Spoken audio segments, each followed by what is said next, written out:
Hello and welcome back to the ROI channel, the channel that's obsessed with the scientific art of return on investment. A little bit different today, a little bit of a sector review. I did a gold review a month back, and so now there's been a hell of a lot happening in the energy space, particularly in uranium. So it's just been the most exciting market that I've ever been a part of, that's for sure. So we're going to dive right in and just give my thoughts as a general overview as to where we are and to if we from a Crassus perspective, if we want to be playing the sector, how are we going to do that?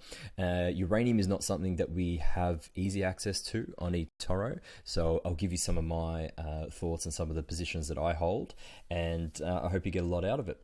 So moving straight into it, this is not going to be a science lesson, okay? So calm down. Just a brief, what is uranium? We don't stop and think about that too often. We've got uranium as the element, okay, the atomic element, as you can see. We're interested in the particular compound, triuranium octoxide, okay, or yellow cake. So U3O8 is, and I want you to Google this so you get an idea. This compound that's dug out of the ground. It looks like yellow fluffy stuff, like some sort of weird sponge cake, okay? Extremely dense material and hugely energy dense. It's very, very important for energy and geopolitical purposes. You will also see UF6, okay, uranium hexafluoride, often used in terms of the processing and enrichment of uranium when uranium octoxide is used as a reactor fuel, okay? So here we go, we get our yellow cake dug out of the ground, okay, follow the cursor there, and let's say we've got a fuel pellet that's been enriched. It's about the size of a jelly bean or your fingertip there, and look at the amazing amount of energy that can be produced, okay? So for something so tiny, it's so energy dense, it will provide the equivalent of 70,000 cubic feet of natural gas, 149 gallons of oil, gallons, I'm not sure, it might be barrels, but anyway, I'm trusting the source there, and a ton of coal. I've seen even estimates that it can be more than a ton of coal. So the point of it is, rather than getting bogged down into the weeds there, is that such a small amount can be producing on a large scale when compared to alternatives. Leading into the second point, uranium is basically zero emission, okay? So when you're using nuclear power, for the ESG and SJW terrorists out there, it's kind of funny. Like, they don't like uranium, but the full-blown James Bond terrorists, they love it, but obviously for different reasons. So let's assume we're not even going to debate the narrative today. We're just going to assume that everyone's bought this party line that carbon is evil and we're all going to die from it, and we're going to say, okay, so in that case, whether you can debate that amongst yourselves. If we're looking at the merits of energy, regardless, we're going to need energy as a species to continue our current lifestyle. Let's have a look at the main options that we have and how much CO2 emissions they emit. So coal obviously is the number one culprit there, natural gas, biomass, solar, and so on and so forth. You get the idea. So point number two is, not only is it extremely fuel efficient, but it's virtually zero carbon emission, okay? So it's got those two things going for it. Here we look at the breakdown of energy consumption in the US, okay? So a lot of people were surprised to learn this. Nuclear electric power is around about 8%, okay? And I think for total grid, it's even more like 20. I've seen and heard some analysts say it's around about 20% of that total power. So if you were to lose that, boy, the lights would be going out. I'm highlighting just on the right screen, this is the breakdown of Germany, and the source says here it's for the first half of 2021. As you can see, they've certainly been big believers in that party line. They've tried renewables for over 40% of their energy sources, and it's been an absolute disaster. It's not that renewables are bad, it's just that they haven't been able to do the job, okay? If the sun doesn't shine and the wind doesn't blow, and you're not in a country that's geographically suited to hydro, I mean, you're in strife, okay? Those things are just not able, unfortunately, at this stage, to produce the capacity of energy that we need, okay? So from here, we're trying to, why is this important? We're trying to find a happy medium between satisfying emission standards, satisfying efficiency and feasibility, so that we can actually generate the amount of energy that we need. Okay, and if it's not going to be renewables, which they're going to play a much shorter part than most people think, in my opinion, the next obvious target is nuclear. Okay, so energy is part of life. We consume energy as humans. Here we're looking at the expected demand growing into the future, and obviously it's looking through the roof. I've got some facts to show you in the next slide that will put it into perspective. So as we grow as a population is expected to, we are looking at increases in the energy component. And if we're saying we're not going to use the cheap fossil fuels and the hydrocarbons, again, that's just another impetus for nuclear power moving forwards, because there just aren't that many things that can do the job. Okay, here's what I find helpful to think about. Okay, so if you're on the Twitter sphere and you've seen Fergus Cullen's Twitter, and he has a blog as well, it's an absolutely fantastic blog and I highly recommend it. And I also have recommended in the past Go Rosen's natural resources research. Okay, absolutely indispensable.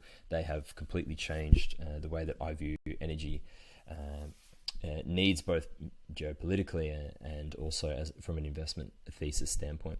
So if we've got, according to Google, 7.9 million people in the global population as an estimate, and we're consuming in a normal-ish year 97 barrels of oil per day, that's probably a little understated. The developed world will make up 1.3 to 1.5 million people, okay, and we use roughly 13 barrels per person per annum, okay, so per person per year, we're using it around about 13. If we go super hard and decide to reduce our reliance on oil, we might be able to get that down by a barrel or two, okay, all right, at this stage. Unless we start to really go full-scale nuclear, I don't see us getting off the PlayStations, turning the lights off, recording videos, driving the car, doing all those sorts of things. Okay, it's a fantasy. It's not going to happen. 11 barrels would be a good effort, in my opinion. If we look at the developing world, where there isn't the infrastructure that chews up so much electricity, and those people obviously have a lower quality of life, electricity is right up there with water in terms of, if water gives life, electricity gives you a quality of life, at least from our modern understanding. If there's 6.4 million thereabouts in the developing world, at a rough guess, then we're looking at those people consuming around 3 barrels per annum, okay, so a hell of a lot less. What we've got to understand is the developing world is the world that's growing in terms of population. Birth replenishment rates are below replenishment rates in most countries, if not all, in the West. Okay, so places like Africa, some parts of Latin America, and the Middle East are the only places that are having enough babies to be able to actually grow net a population without resorting to immigration. So we've got the developing world that's growing. We don't know what their population is going to be like in 2050, but it's going to be a lot more. We've got them also starting to climb the socioeconomic ladder. So if you're a person in Bangladesh or in sub-Saharan Africa or whatever the case may be, as you start to be drawn out of poverty with the growing economies, the first thing you're going to buy isn't a Tesla, okay? You're gonna get some electricity for your family. You're going to want some light, some heating, some cooling, some refrigerator, those sorts of things, and then you'll go from a bike to a small ute or a motorcycle. Okay, it's not going to be a wind powered household that you're living in. Okay, so if you take that very, very, very conservatively and say not only the population's growing, but the usage is growing as their quality of life is increasing, and going from say 3 barrels to even 5 barrels at a conservative case, then the energy demand is going to be at least base case another 50%, more like probably 2 to 250% from where it currently is. So if renewables are not doing the job now, I think that it's a very weak thesis to say that don't worry, in 2050 we'll have it all sorted out, unless we start to seriously consider the role of nuclear in developing energy. Okay, okay? Now, this is a very, very different market, okay? I don't know of another market that's quite like this one. Normally, you have a commodities market, you have your commodity itself, you have brokers, you have producers, developers, explorers, etc. And you'll have a going market, either a futures market, spot market, which means if you were to theoretically buy that thing today, that is what the price would be. There are obviously, for example, for gold and silver, it doesn't work that way because you'll have to allow for minting costs and the dealer's fees. But generally speaking, that's how most commodity markets will work. The uranium market is mainly on a term basis, which is rather opaque. So I've literally copied and pasted this quote here because I couldn't say it better myself. When you go through to about 2007, applied only to day-to-day marginal trading and represented a small portion of supply. So that's the spot. Normally spot is the market that everyone takes their cue from, but in uranium, it was only a tiny market, and it's only grown to about 25%. You see there, to about 25% in the last decade. So what you see on the spot market is only about 25% of the total uranium that's being traded, okay?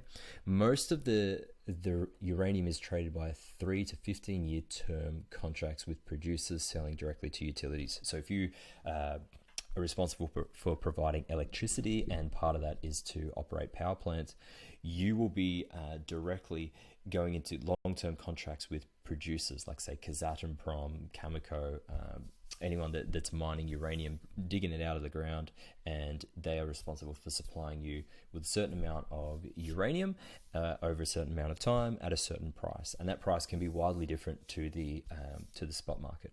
For example, I own Peninsula Energy, and when the spot market late last year and early this year was about half of where it is now, sort of around the low 20s, Peninsula had entered into long-term contracts at around $50 per pound. Okay, so it can be wildly different, and it is very opaque. It's not easy to work out what the going rate on the term market is.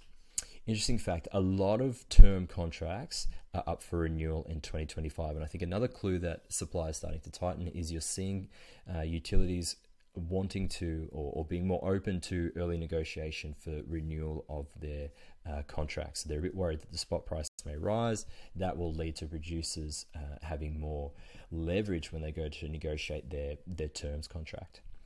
All right, let's have a look. Here's the spot price in blue versus the term price. So as you can see, they're not. They may trend in lockstep, but they're not the same thing, which is highly irregular for any other sort of commodity market.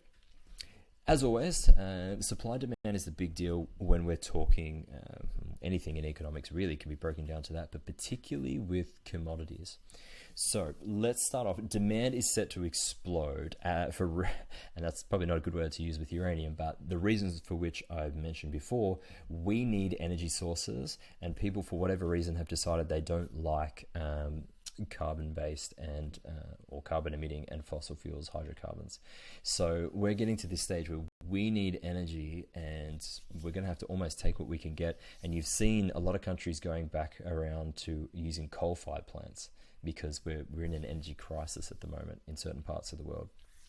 Spot and the term prices have been smashed down since Fukushima 2011, I believe that was. So nuclear was going fine, everything was good, spot price is very high, and then that happened, and no one wants to know about nuclear, okay?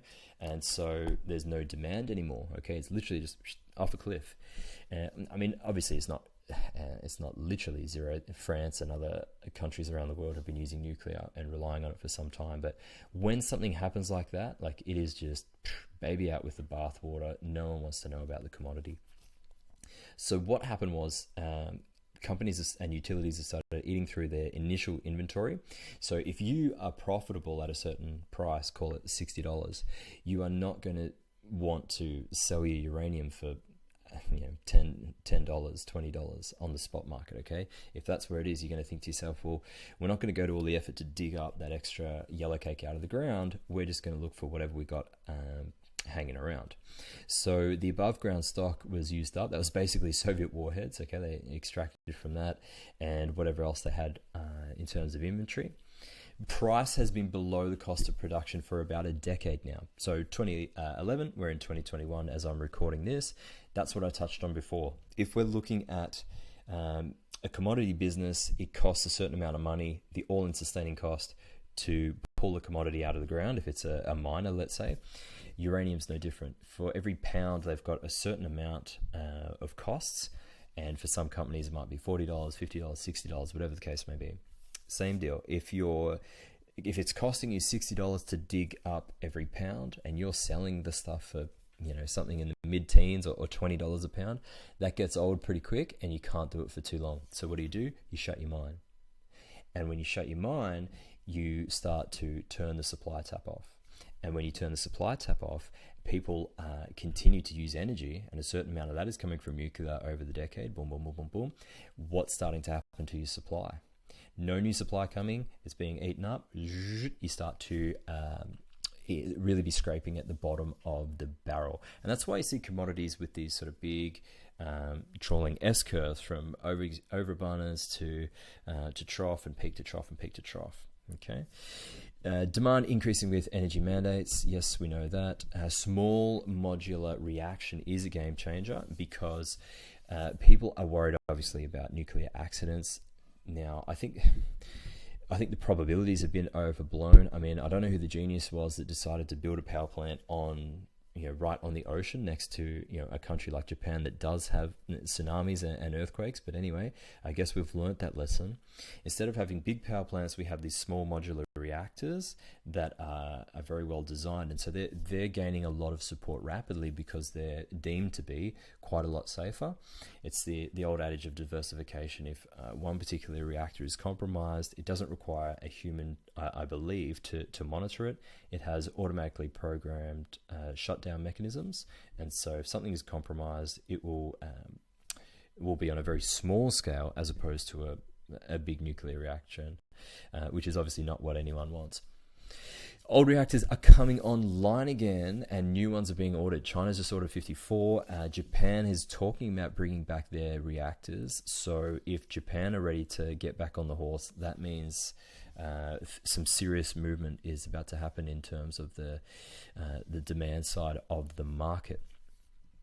Spot Physical Uranium Trust are the story of the year when it comes to the energy market. So they have formed a trust, or they bought out Uranium Participation Corp, and they have a unit trust which is designed to buy the spot market.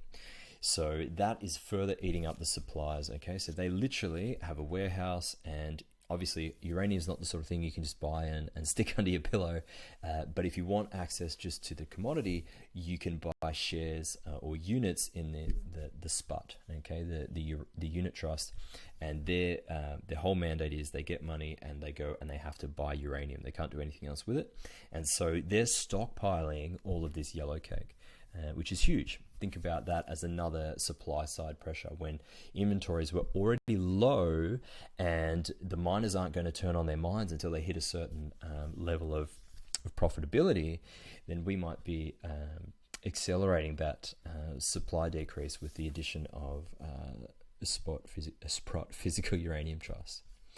So the question is, okay, well, when is the supply going to come back online from the producers? So most Western producers need a stable price of around about $60. Some are a little bit more efficient, but $60 really, if you include cost of capital and everything else that goes into it, you really need $60 or above before they start to feel comfortable to take their mines off care and maintenance and to open them up. By the way, you can't just flick the switch on a uranium mine. If that's been offline and on care and maintenance, that's going to cost millions of dollars to restart, and probably at least a year, if not longer. Which is why, if you're looking at the developers, there aren't a lot of big producers. There are a lot of interesting development plays.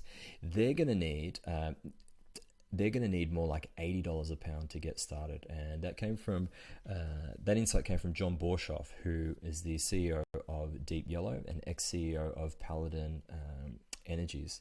John Borshoff is a legend in the uranium space. He took Paladin through the last bull market, and their shares from 1 cent through to a top of over $10. Okay, so a 1,000 bagger if you happen to be a shareholder in Deep Yellow. That was Paladin. He's now at Deep Yellow, and the reason is developers haven't got their mine yet. They've drilled holes. They know that there's in this case uranium there, and they're doing feasibilities in terms of costings for being able to set up the mine and all the permits and leases and everything else that goes along with that.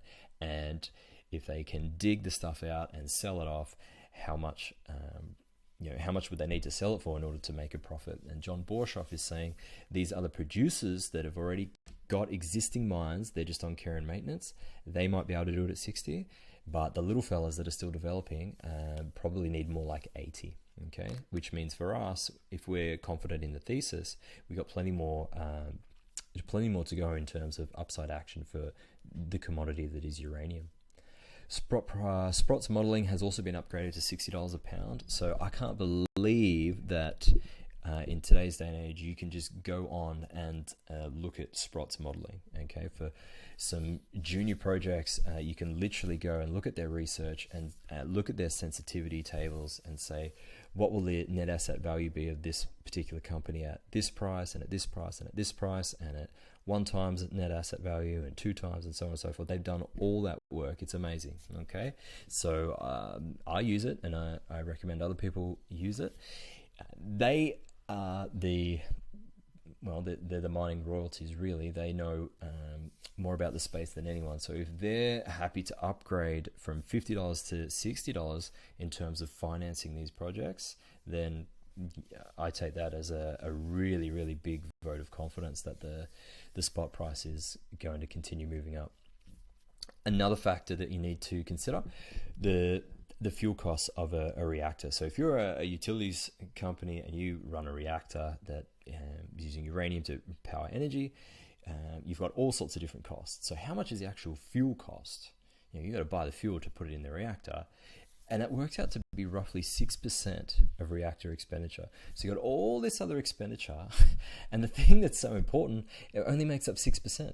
So think to yourself, how elastic is that demand? How elastic is the supply versus the demand? Well, if that doubled, okay, if the spot price doubled overnight, are you going to balk at another 6% of literally the one expense that you cannot do without? You can have all the other expenses running your power plant, but if you don't have yellow cake, you got no fuel, okay? You're not going to be able to create any power. So that is extremely, extremely bullish. If something can just double overnight without the reactor and the utilities companies balking at the price, then that's hugely bullish for the commodity, in my opinion.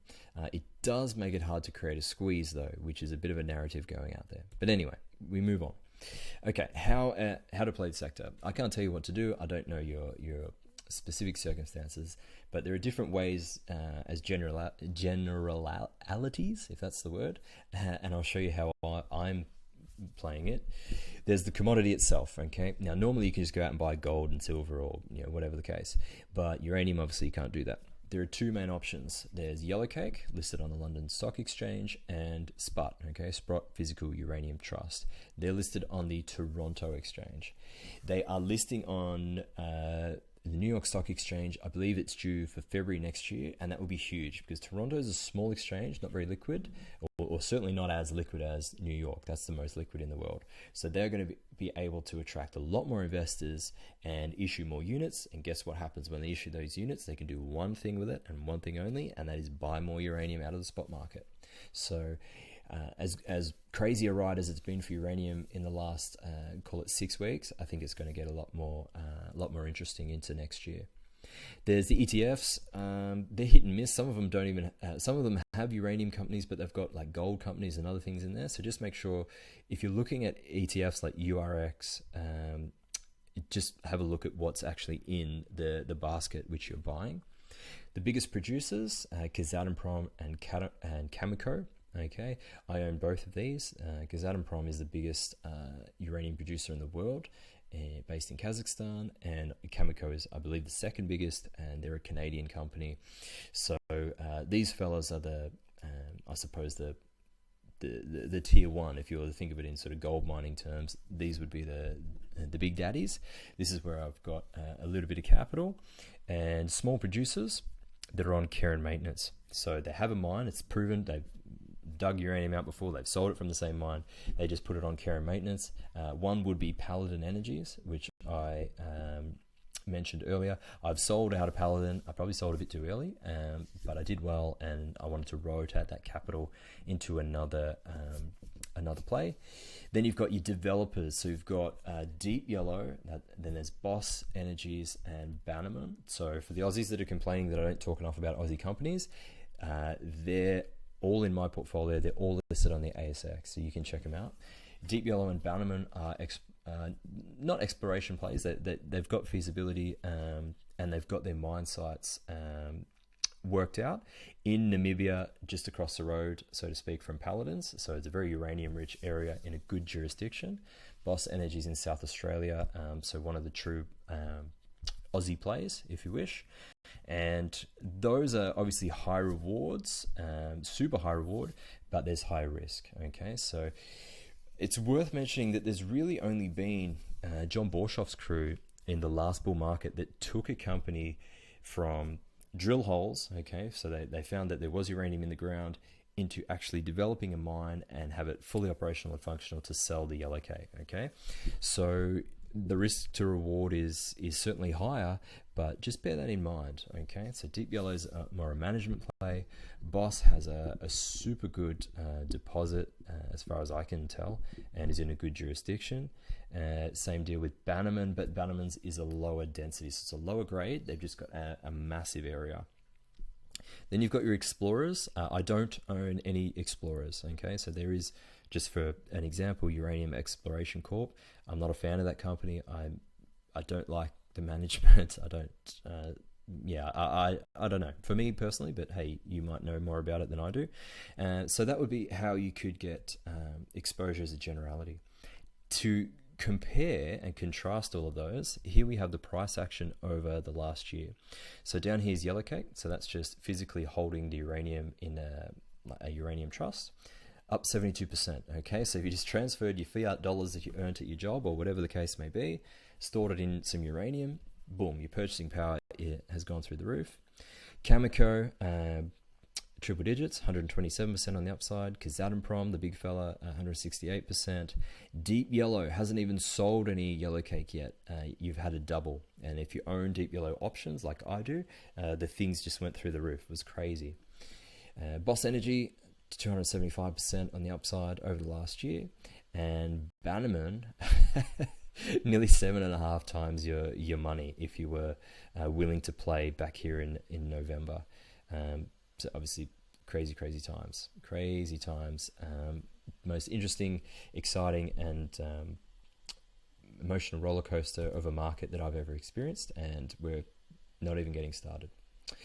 Thanks for watching. Bit of a longer one, had a lot more to cover, so thanks for bearing with me. Please like and subscribe to the YouTube channel if you haven't already, and if you'd like me to cover anything else, just leave it in the comments section. If you want to follow us on eToro, jump on the link that I'll leave there, and you can add me to the watch list, or if you're ready to invest because you like our style of investing, then make yourself a profile and you can hit the copy button with some funds. And I am on Twitter, not actively, but I am on there, so hit me up if you have a question. And as always, the disclaimer: these are just my views. This is a channel of a guy that loves talking about investing, so be responsible with your own decision making. Don't take anything that I or other people say for granted. Always use your brain, and recognize that you're responsible at the end of the day for your decision making. Thanks for watching. I'm going to head off and create some more content for you, and I hope to see you in the next video.